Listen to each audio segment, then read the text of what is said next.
Hey everyone, welcome to my Brand Boutique Elite speaker series. My name's Farhana Cannon, and I have a special guest here today, my good friend and founder of WyzeTribe, Melanie McSally.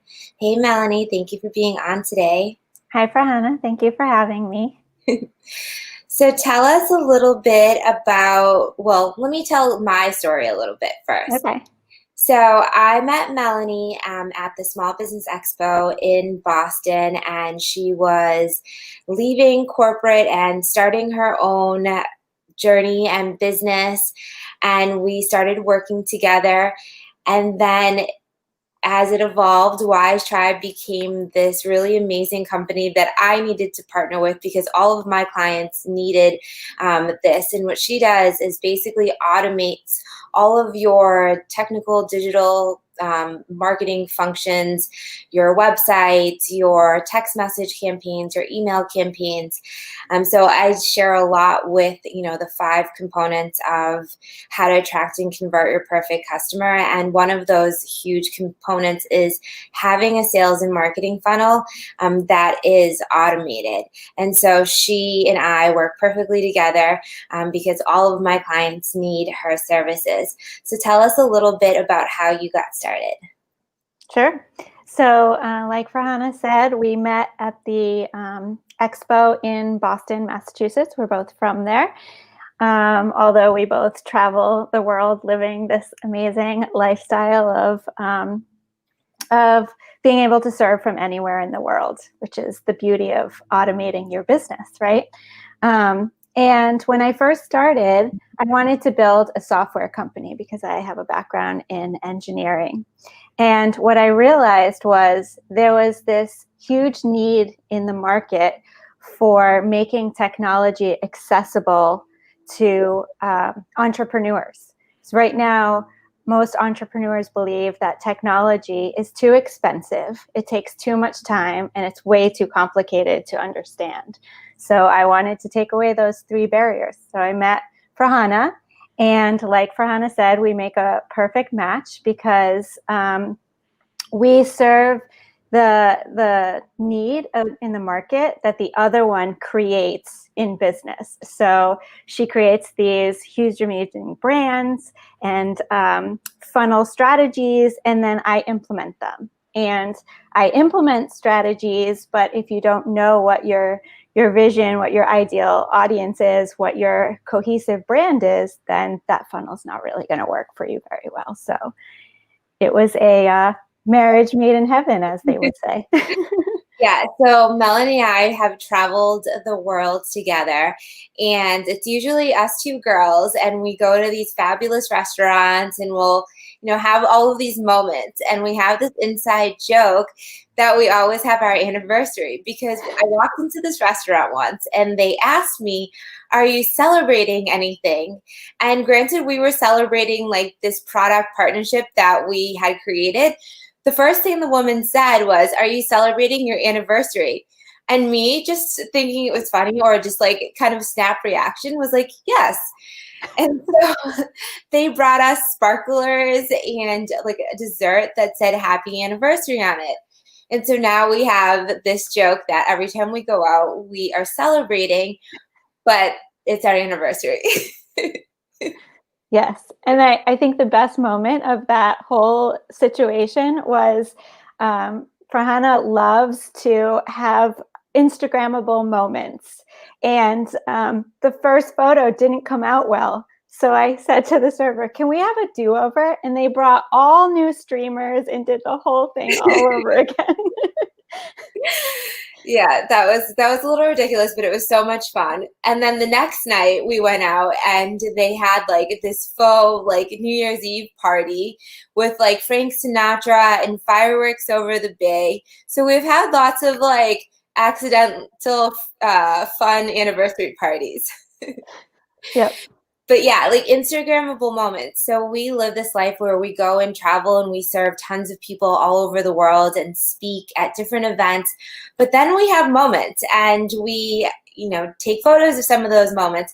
There's even moments where we are on a vacation, marketer's cruise, and instead of enjoying a location on the cruise, we go and find the nearest American hotel so we can use their Wi-Fi and work the whole time.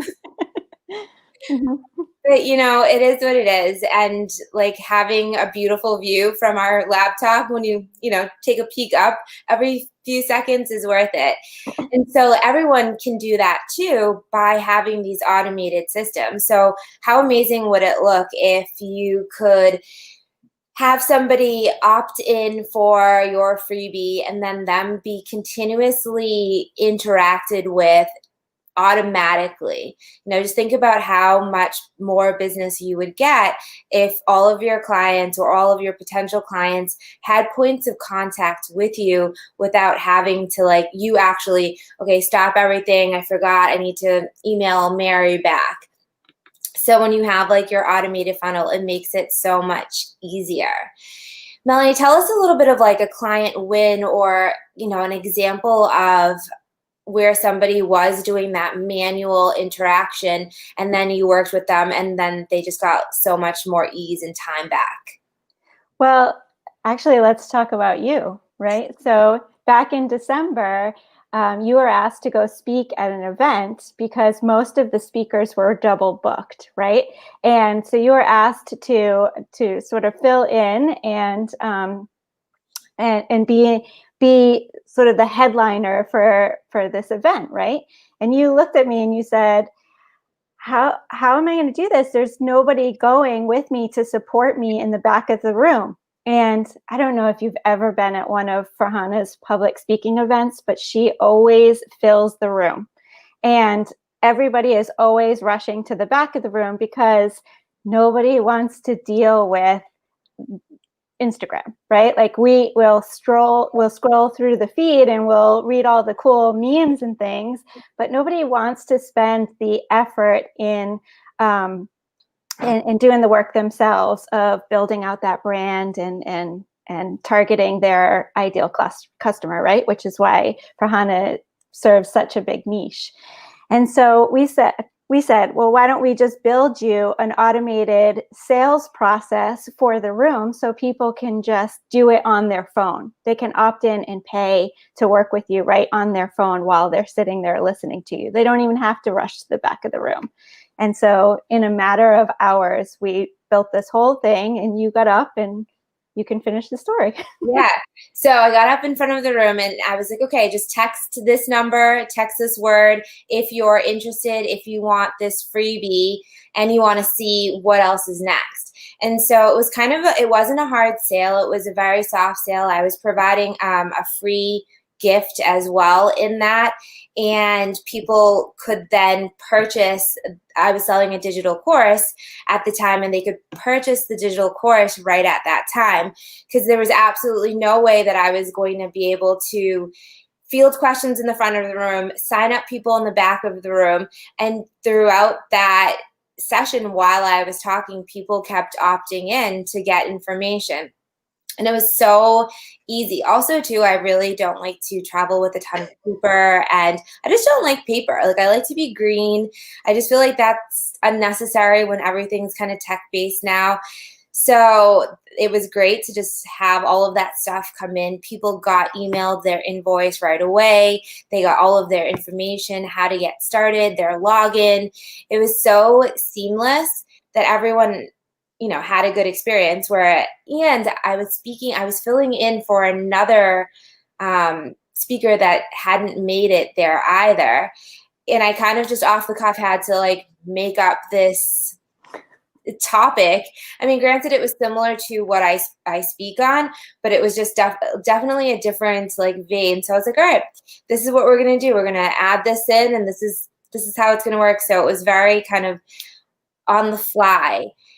And I'm very grateful that you were there to help me do this. And these things aren't hard to do, but it takes time if you don't know what you're doing, if you don't, and there is some complicated parts of it. But I think that it's so much easier and better if you just stay in your lane. I think as entrepreneurs, we're all trying to do so much, and we might not be good at all of the things, and we might not like doing all of the things. And anything in life, like whether it be like a household chore or just like a to-do thing that you just don't like doing, that thing will stay there for like 6 months. You'll be like, oh yeah, I'll get to it. And you never really get to it because you don't enjoy doing it. And so it's way better to outsource it. I really love creating like the strategy part and like how the brand is going to look, but I don't want to do the technical part of like building everything out. That isn't the fun part for me. And so Melanie enjoys doing that part where like, the design and that strategy part, Melanie can do that, but that's just not the fun part for her. And so it works so much better when you partner with people that, you both have your strengths and you can kind of like cross build that. Mm-hmm. Yeah. And one of the things about technology that I'm sure you've run into in your business as well is that when you're first getting started as an entrepreneur, you don't know what you don't know. And so when you're thinking about what you want to do next, whether it's create a digital course or a membership site or a podcast or write a book or any of that, the first thing you ask yourself is, what tool do I need?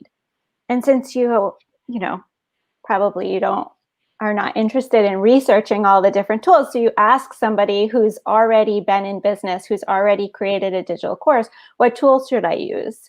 And the thing is that tool might not be the right tool for you, because unless you're doing the same thing as them, you're in the same place in business as they are, the tool might not be the right fit. There's many variables that go into why should I use one tool versus the next. So while technology can really streamline, optimize your business, automate the process to maximizing your profits, it can also cost you millions in lost revenue, mistakes, et cetera, et cetera. So it's really important to talk to somebody who knows technology, can get to know you, and can recommend the right solution for you at the place you are in business. Yeah, I actually I just read an article about how people spend a ton of money on wasted technology and things of that nature. There are so many different platforms out there, and I think that there's different variables that will work for each different business. And it's so much easier working with the specialist that knows, okay, this is your business, this is going to be the right tool, and this is the right price point for you to be paying for that. When I start working with clients, they're like, oh yeah, I bought this and this and this and this. And I'm like, oh wow, that's a lot of things. I don't think we need to do all of that. Like, let's save you some money. And granted, it doesn't matter if it's $50 a month. It doesn't seem like that much, but at the end of the year, if you're not using it, it adds up. If it's not bringing in value to you, all of that stuff adds up. And so it's better to have less of the things and more of the things that actually are going to work for you and your business. And also too, like if you have too much stuff to manage, chances are you're not going to be really effectively utilizing all of the tools too. Mm-hmm. Yeah. And mistakes happen, things get lost, things fall through the cracks. So it's important to know, and you bring up a good point, is one system that does everything or many systems that do specialties? And that's a question that can only be answered by knowing where you are in business, what kind of business you are, and how technical you or your team is. So these are all questions that we would ask and get to know you, not just where you are now, but where you're trying to go, before we would make a recommendation to you. Yeah, and the whole point of having all of these systems set up, when people work with me and they're like, okay, great, we want a ton of leads from social media. And it's like, okay, great, we can do that, but you need a place to take them. How are you facilitating them leaving social media, going somewhere? And generally, people won't leave social media unless it's something valuable, free and valuable, not just free. Mm-hmm. And a lower price point item, so under $100. Just think about yourself when you've seen an ad for something. I always get like ads for like dresses, and they're generally under $100. You'll leave.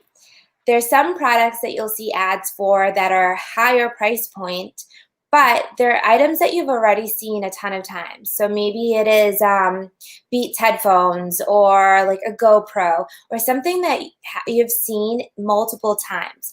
It takes people 7 to 12 times for them to see your brand, for them to want to make the decision to be interested in purchase from you. So where social media is great because you have all of those touch points, but you need to then get them to go somewhere to actually purchase from your website, provide their email or their phone number so that you can have more of a one-on-one conversation with them and provide them more of an offer. And when you have your funnel set up, you can take people from social media, have them go to maybe your freebie or your lower price point item, whether it be just a post, or maybe it's an ad campaign, or maybe it's a direct message that they're getting a link to go somewhere. And from that point, you want to take them through that marketing funnel so that they go through different stages. No one's going to just go from social media to your $5,000 product after seeing you twice. Unless you're like endorsed by maybe like Oprah, or some President Obama or something like that, depending upon like what it is that you're doing. And even still, that might be your reach, especially from an online perspective. Maybe if it's a $5,000 program, that it's you're going somewhere. So those are things to consider. What are some of the top tips that you have about when people are creating their funnel?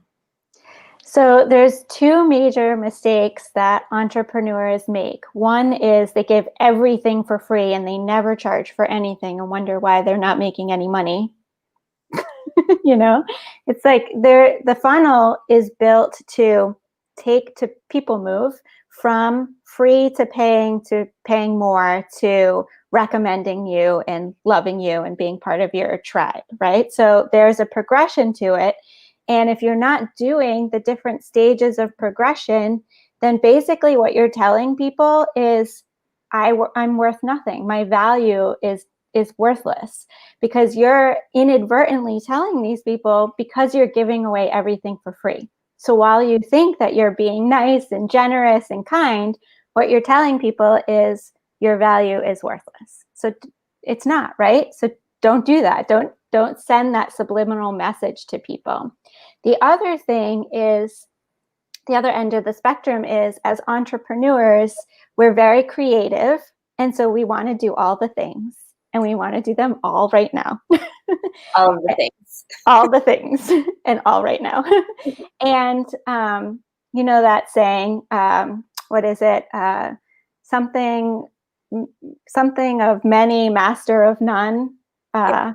I can't remember. Not good at the sayings, but I think everyone knows the saying. Yeah. So you don't want to be that person either. So both Farhana and I work with you to put together a project plan. When do you implement each phase of your business to maximize that path to profitability, to maximize the profits and to streamline the path? Yeah, if you want to have multiple courses, that's awesome. But let's start with one first. Let's build out that funnel for one. Let's get that one course recorded. Let's get just sales on that. And it's awesome to have all of these like plans for different products, but you don't have time to do all of everything all at once. So it's good for us to go step by step. Okay, this is our strategy. Now, I like to break down on a calendar what themes we're talking about too every week. So what are we discussing, and how are we targeting that particular demographic by the theme of the week, and then funneling them into the same product, but just looking at how that product can serve that particular topic and that demographic, and exploring that route. And so it's not, people don't think, oh, you only have this one thing right now. They just want to know how it can help them. And if you can show them in different types of people or different genres, how that product can serve them. They don't care that it's just this one product. And obviously you can build and grow, but until that one product is working kind of fueled up and you're getting traction and leads and sales from that, you don't want to diversify too much, because then obviously you're not going to be giving the right amount of time for this. And, you know, I can't stress it enough, is to build your team. And if it's outsourcing experts that are your team, you know, I tell all of my clients, you're hiring me and my team. You know, there are a couple of us here, and we are going to be supporting you as your marketing team, so you don't have to do it alone. And it's such a stressful relief when you have people to help do things for you and you don't have to figure it out. Just think about how much time it takes to watch the YouTube videos to figure out how to do this one thing, when somebody else that knows how to do it can do it in 10 minutes.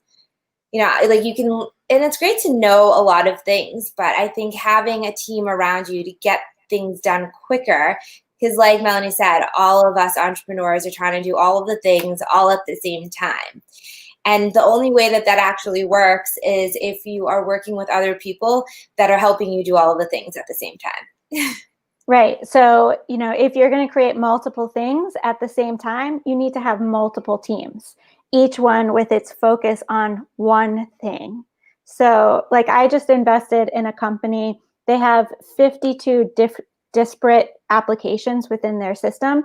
They have 7,000 employees because they have a full-fledged team for each of those 52 systems. So I'm not telling you to be a 7,000 employee company on day one, but it just shows you, like, the big companies are successful because they have whole teams around each of the products and markets they're trying to serve. And so one of the things that that I like to say all the time is create, perfect, and then scale. So if you systematize what you're creating in that way, it doesn't matter what you're creating. It could be a book, a podcast, a course, a membership site, whatever. If you first create it, then perfect it, because we all know that once we deliver something, we want to completely change it the next day, right? So you perfect it, and then you scale to the next thing. That will allow you to systematize and really start to understand what are all the key components. Because when we perfect, we're not just perfecting the item we're delivering, we're perfecting the marketing of it, we're perfecting the SEO of it, we're perfecting the automation around it. And once we have all of that in place, we can say, okay, well, the SEO worked in this way for this product, so it should work similarly for this product, so on and so forth. It becomes easier as you go. Yeah, that's definitely true. There are these, you know, there are these other elements like the SEO or the automation or, you know, the timing between the different automated emails or text messages. Those are different things that you can play around with, and you never necessarily know. There are obviously standards of industry standards of this is what generally works, but every pool, every database is going to be different, and certain demographics are going to want things, depending upon the product as well, quicker, or maybe they aren't going to get to these things as quick, so they need a little bit more time to process or to go through the program before they want something next. So those are things that you're going to want to tweak and play with, and they're definitely industry standards, and you want to start with that, but then play around with them after. What would you say are a couple of things that you see people doing that are just counterproductive to really having an effective strategy or, you know, having their funnel working? Well, so when I do my onboarding process, one of the questions that I ask is, what system are you using for X? And I list out all the different phases of business, from sales to marketing to help desk and customer service, so on and so forth. And every item in there has they're all choice lists. And one is, no, I don't do this at all. Another item is, I use Excel spreadsheets. A third one is, I send manual emails, I send I do this manually, so on and so forth. And I actually feel like manual is even worse than not having it at all, because it's counterproductive, right? Not only are you doing something manually that, a robot could do literally, but you're taking that time away from serving your customers. So you're writing these, marketing emails. Maybe you're personalizing them for each individual person, but there is standard copy out there that works for everybody. And you can customize it in an automated way. So there is no reason to be doing that manually. So I would say that that's the biggest thing, is doing anything that a computer could do easily and effectively manually is probably the worst thing that you could do for your business, because 1, you're taking your time away from your genius. 2, you could make mistakes. 3, you could forget something, so on and so forth. The list goes on. Yeah, it's definitely so much easier when people are getting those automated email drip campaigns or reminders of what you're going on. And a lot of people have email newsletters, so it's like your monthly newsletter. So those of you that don't necessarily understand kind of what we're talking about, it's a little bit like that. So granted, your email newsletter will be kind of more of a generic overview of what's happening in the business each month. Maybe it's like your events, your sales, your new blog posts, your tip of the week or the month, whatever that looks like. And it goes automatically, you create it and it goes automatically to your list. This system would be, they opt in for something, so you know that they're interested in X, and then 3 days later they get a reminder to do Y, and then a week later they get another reminder, and then they kind of, since you have them in that bucket, they'll get different emails. And so automating that is so much easier than having to remember, okay, this person was interested in this product.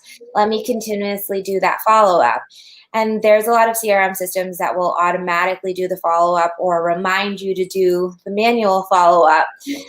So it's great that it's just automatically. Yeah. So to follow up on that, I would say that the other major thing that people do that is a faux pas is that they only send sales emails.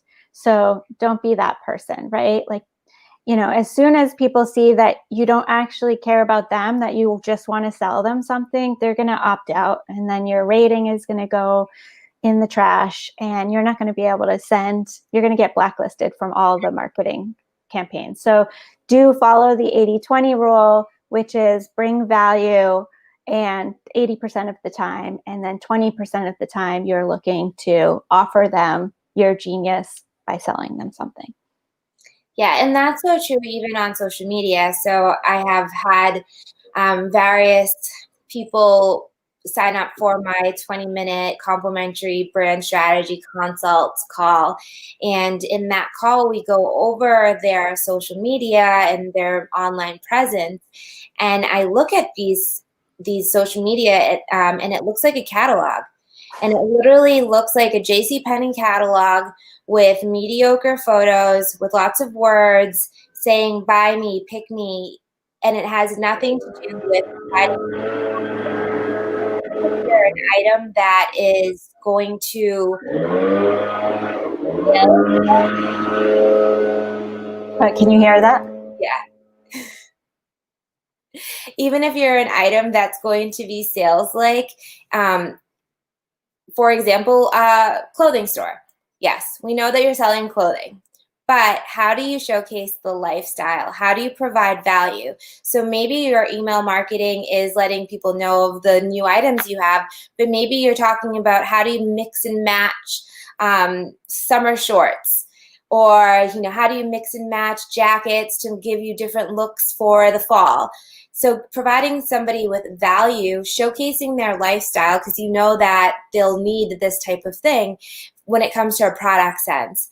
Obviously, if you are a business that is providing more information and you're selling your all of your educational products, things like that, you'll want to think about how you can provide expert value, share your tips. In our newsletters, we usually do like, these are our free events. These are our opportunities to learn and get stuff. Here's our freebies, whether it's like a downloadable or a video or something like that. And then, this is our new product. This is our new blog post with some more information. Generally, a lot of companies will offer promo codes to agencies. And so I'll always be like, okay, this is the new promo code that you get 20% off if you download this app or this thing. So any of the value that I'm presented with, I share in my newsletters. And then once in a while, we'll say, okay, this is what we're selling. But generally, we'll wait for people to opt in and show they're interested in that particular thing before we sell, because we just want our community to feel like they have great value. Mm-hmm. Yeah. And I mean, you're doing it here with this podcast, and I do it as a Friday YouTube video, free video. So what you want to do is go on your preferred social media platform and search for what people would search for if they were to find you. So for me, it would be like a how-to in something technology. And so then I provide free how-to information on YouTube, and that draws people in. It gives them a how-to video on how to do something that's free for technology.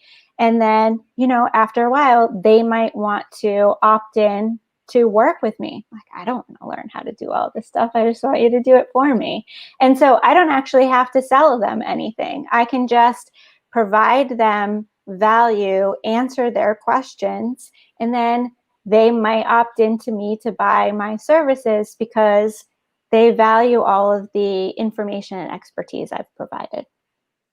Yeah, and I feel like I'm so fortunate to know so many amazing people that have such great expert tips in different areas of business, that when I was creating this podcast series, I thought, how could because I meet all these people and they're like, they don't have the information in this area, and I'm like, oh, I know a person. Oh, I know a person. And so instead of individually saying, oh, I know this person, I thought, why don't I just put something together where I'm sharing all of these amazing people's expert information? And I don't know if you've taken any of those like personality tests, I think they're called personality tests when people are hiring like employees or something like that. So I did one, and with one of my clients who is a business relationship expert. And so she took me through her strategy with her clients. And what it came to find out is that I'm a natural promoter. Mm-hmm. Like the time that we were on the beach in Mexico. You could finish that sentence any way you want. The time when. So we're hanging out on the beach in Mexico, just like at a party in Tulum. And these random guys walk by, and I don't know how we start talking to them, but come to find out that we're all the way in Mexico and they're from Rhode Island, and like we're from Massachusetts, and they have businesses. And I'm like, oh yeah, you should have her do this for your business, and blah, blah, blah. Yeah. So I can add to that story. I know how we got to talk to them. We were standing on the beach and they were walking by, and Farhana was just like, hey, how are you? What do you do? Where are you from? And if you don't know, Massachusetts and Rhode Island are neighboring states. So it was pretty weird to be on the other side of the world and have somebody. And Rhode Island is literally the smallest state in the United States. So to find two people from that state, which is a neighbor to our state, and it's the smallest one in the country, have to see them halfway around the world was pretty serendipitous. Yeah. So of course, my natural promoter self was like, okay, so I'm going to find all of the cool people that have lots of great information to share, and I'm going to provide their information to my tribe, because, if I can provide resources to make people's lives better and to help them achieve their goals, it goes along with my whole mission in life to have people live lives that they love by going after their passion. So here we are. Yep. And my mission is to help millions of people live a life of financial freedom by optimizing their business. Yeah. And guys, how awesome would it be for you to just have everything work? Like you're on the beach in Tulum and you're just getting money coming in. People are just opting in and buying your products right there without you having to really do much. Once you set these things up, obviously you want to, diversify and build, but once you have your funnel set up, they're set up. And if they're working and they're converting, you can continuously push people through that process and have more money coming in without really having to do much. Yeah. So going back to an earlier story you mentioned, we have so many stories. Yeah, of the marketers cruise. I remember us talking about going on that cruise ahead of time, and we were going to be on a boat with no Wi-Fi, no cellular service for 2 weeks. And I thought, oh my God, our customers are going to miss us, and you too. We're kind of, like glistening. Is that what they call female sweating? Of like, of not being available for people. But we knew that they were all in good hands because we had set them up for success. So when we found an island that had Wi-Fi, it was like, score. We could actually talk to people and connect, Yeah. Well, I kind of had a little bit of anxiety being away from Wi-Fi for that long because that's just, not something I'm used to.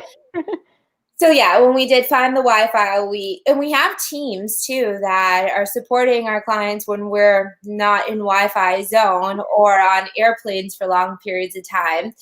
But, not having that and then going and everyone. So we went to this hotel and prepared to work. And then all of our friends slowly come trickling in. And everyone's like hanging out around us as we're like on the computer working. Yeah, they're like dancing, going swimming, playing volleyball, all sorts of stuff, and we're just like, yeah, we're chatting with clients back in the US.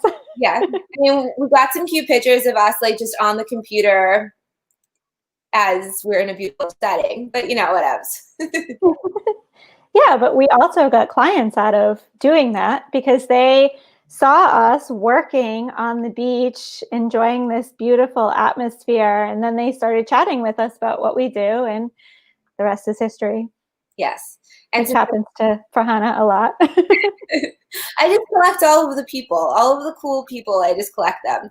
And I'm Chatty Cathy, so Mm-hmm.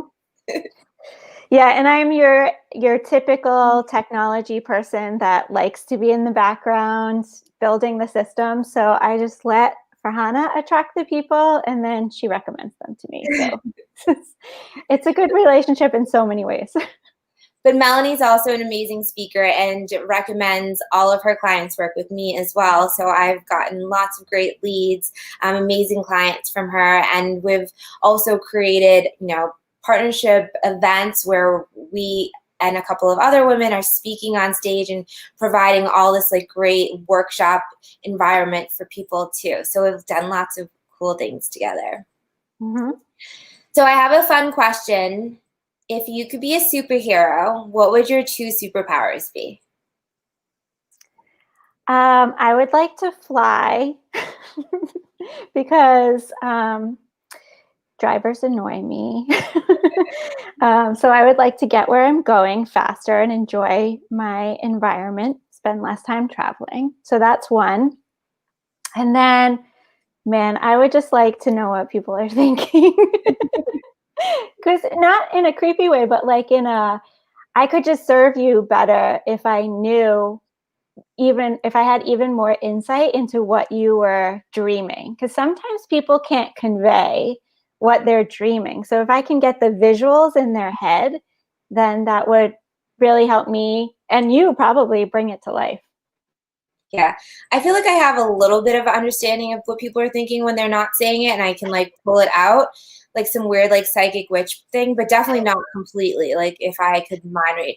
But my 2 superpowers would be to fly for sure. so that I could be anywhere at any given point in time. And I don't want to teleport because I'm scared of like putting back together part. Like Yeah. the Star Trek thing when they teleport and sometimes it doesn't work out. And then to speak every language in the world. Oh, that's a good one. Yeah. Because when we were in Thailand, not really being able to communicate was kind of frustrating. Yeah. I mean, it would be a great superpower to just be able to pick up a language like that. It's so weird because I speak over 100 computer languages, but I have not mastered any other human language other than English. I can like speak a little bit of many other languages, but not anything effectively. Yeah, I feel like languages are something that it's better to learn when you're young. And some people I know speak like 10 languages, and I'm like, wow, I struggle with like the two that I know a little bit of, and like, you know, English, I got that, I think. Well, sometimes I'm not so sure about myself. Yeah, I have a client who speaks 8 languages, and then the 8th was, so she speaks 7 fluently, and then the 8th is made up Spanish. And I'm like, I can relate to the made up Spanish for one.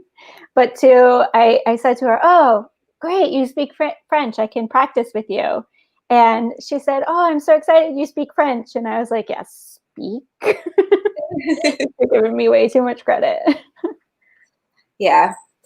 The best is when I speak Spanish and then I get to a certain point and I don't understand. I'm like, no entiendo. And they're like, well, I just said something really basic to you. They don't realize that I just don't understand any words anymore. They just don't, like, they're, because all I say is I don't understand. And they're like, but what's what you understand? We just said something not very complex. And I'm like, blank face. And then they're like, oh, you just don't understand the words anymore. Got it. I like it when you just switch to English with no heads up. You're just like, I'm done. I'm done with the Spanish thing. I'm like, I can't think of the word, so we're just gonna go with it. Yeah. So later on in the night, though, I think my Spanish gets better because like my confidence like gets more. Well, there's the sober Spanish, and then there's the like slightly drinking, and then then it goes back downhill after that. Yeah. So I want to thank you so much for being on and sharing all of your great tips. And I love you so much. And I'm so glad that we have our partnership. Likewise, love you too. And I'm so thankful that I met you, and because I really met you early in my business. So you really helped me define my vision, my strategy. And I think we've grown a lot together, both in business and personally. So it's been a ride. Yes, for sure. Okay, bye everyone. Thank you for listening in.